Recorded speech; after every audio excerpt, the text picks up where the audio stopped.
Hey everybody, Zuri here for Weekly Wednesday Wisdom. I know I am late, but life happens, right? But I am committed to honor my word and show up as promised, and such a timely topic as we're talking about boundaries.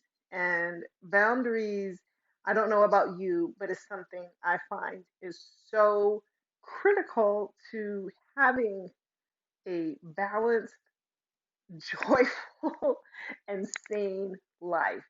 And for some of us, they're easier and harder uh, than for others. And I don't know if you're like me, if you're someone who wants to be supportive to others, who's helpful, who's caring, sometimes boundaries can be difficult and challenging to have and to maintain. And so there's two parts of boundaries. The first part is actually determining what they are. And I realize that's a journey in and of itself because sometimes we just get sucked in to the patterns of life and life's demands and what people are demanding of us, that we just react and go along with it. And have you actually stopped to think about, wait, what are my needs? Go back to that needs discussion. And with those needs, what boundaries do I need to carve out for myself, for my family, what have you? And I've had to take stock on that. And I've had to take stock on that multiple times, especially in the pandemic, because boundaries have shifted and I've had to realign. And so, for example, one area that I have admittedly gotten good at setting boundaries is is with work and teams and projects, and realizing where I need to carve out time for myself because I cannot be everything to everyone at all times. And I thought I was Superwoman, but let me tell you, I'm not. and um, at one point, I felt, you've heard me talk about this, like super productive, and it was great, and was on Zoom calls 8 hours a day, and it felt amazing, and blah, blah, blah, blah, blah. I was getting so much done. And I literally was collapsing at the end of the day. And I realized it was time to re-navigate some boundaries. And so we get to create that for ourselves. We get to say, this is where I draw the line, where I'm not doing a call before such and such a time, or I'm not doing a call after a certain time, or taking appointments or making appointments. And it's so important.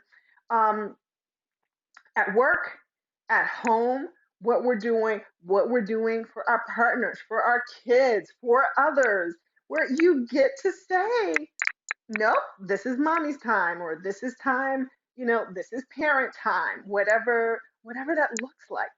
And one of the reasons, so first of all, is are you actually taking some time and give yourself the time to figure out what are the boundaries that you need to set? Some of them we already have, we just need to reinforce them, but some of them I invite you to think about so you can create new boundaries. And you have permission to create new boundaries for yourself as they come up and you see fit. Then the second part is, of course, once you create boundaries, is you've got to reinforce them. And there's no point of having a boundary if you don't actually stick to it. And it instead of the exception sometimes becomes the norm. The exception should always be a rare, if ever, exception. If you're not going to do something, or if this is your time, let that be your time.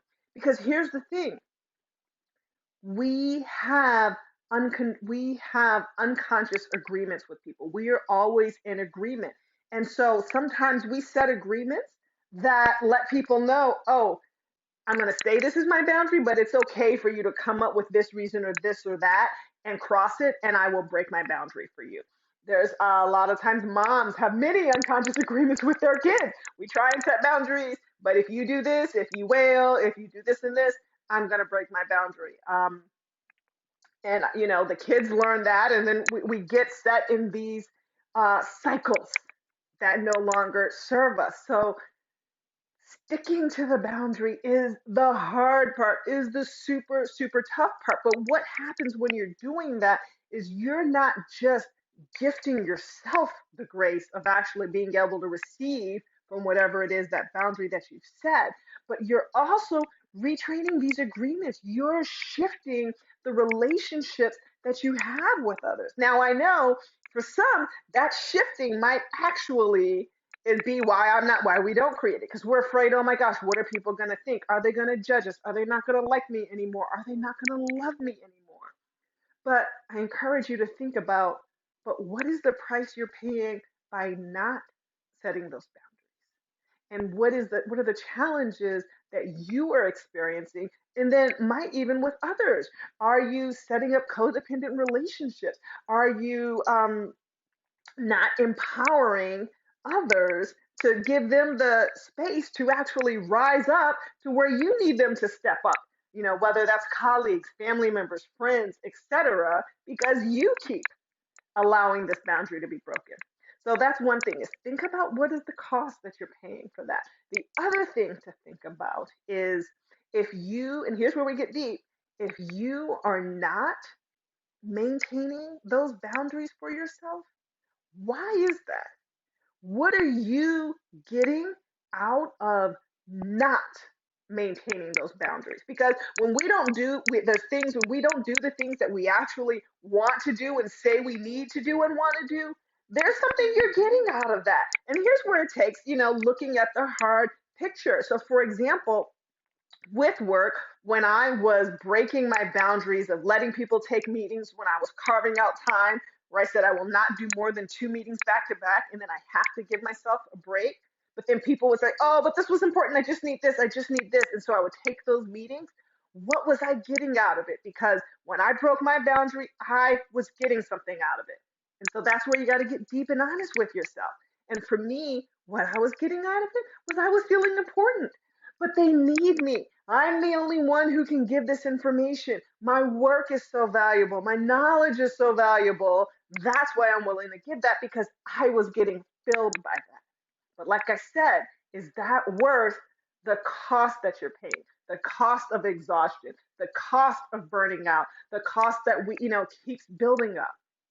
And so when all you got to do is switch that to realize, oh, it's not. And my worth and value is not from others, is from myself. And I don't need to get that from others. I don't need that validation. I don't need that external value. And when we get to that point, that's when it gets amazing, because creating and setting the boundaries gets so much easier. So let me hear from you. What are some of the areas where you were struggling to either create the new boundaries or to maintain the boundaries that you're trying to set? Because it is possible. We can get there. And what's on the other side when you do set and maintain the boundaries? Oh my gosh, you get to take care of yourself. You get to get the rest, the resuscitation, or the enjoyment that you're looking for, because you do deserve it. It is waiting for you. And that's what we're really trying to create with the Her Evolution. And if you're finding where there are times where it is a little tough, that's work that I really go deep with my clients. And we look to understand why, and why are we maintaining some of those unconscious patterns. So keep on the lookout. I've got some good stuff coming with that. But in the meantime, let me know, where do you create some and maintain some good boundaries? And what are some of the ones that are a little bit of a struggle? Would love to hear about that, and we can just keep diving in. But until next time, wishing you a great rest of the week, and I invite you, set a new boundary and maintain it. Bye.